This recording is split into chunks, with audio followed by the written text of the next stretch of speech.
Na, sziasztok! Itt vagyunk egy VHS kazettás videóba. Megnézzük, hogy mi a pálya itt.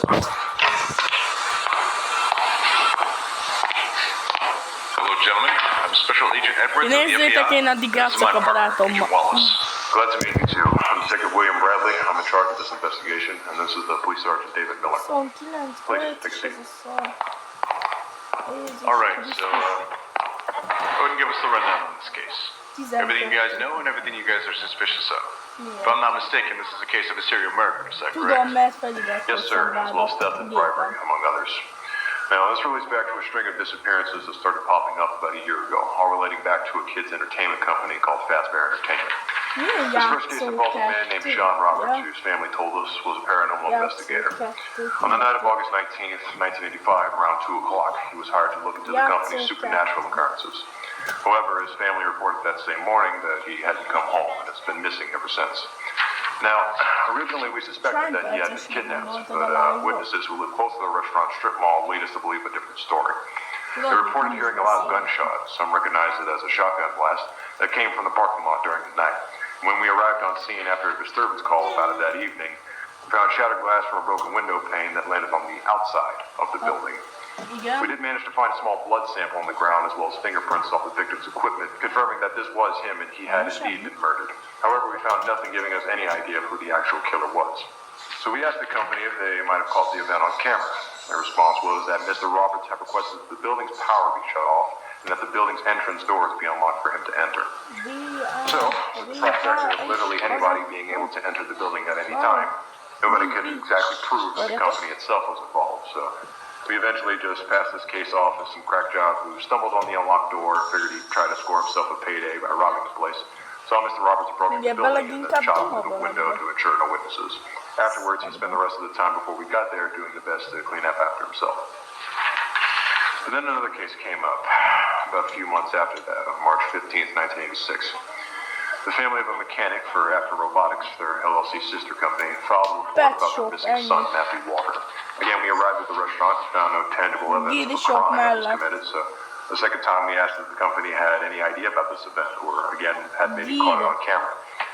Again, they said no, and when they looked back at the camera footage, it cuts off about the time that it could have happened, so they inferred that maybe that their building power had shut off.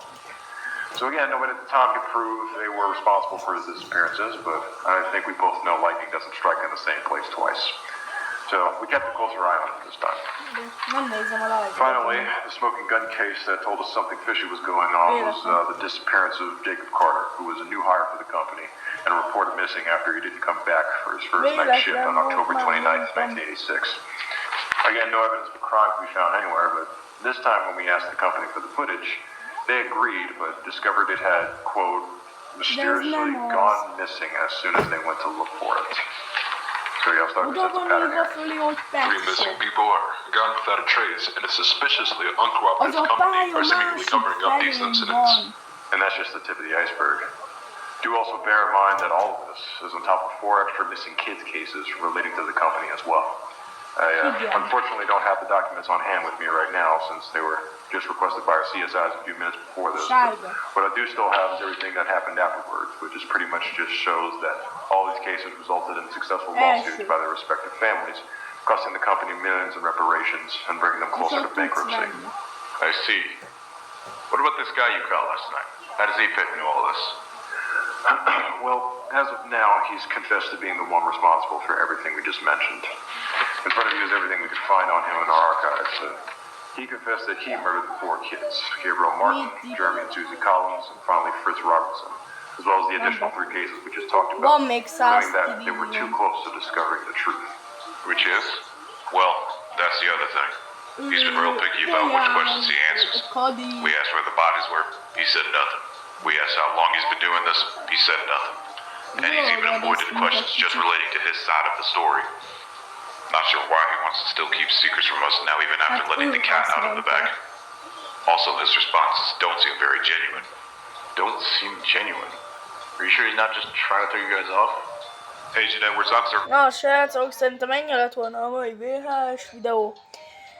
Majd jövök VHS videókkal még párdal. Sziasztok! Ez lett volna a mai videó. Én Sigma Egon voltam. Ciao.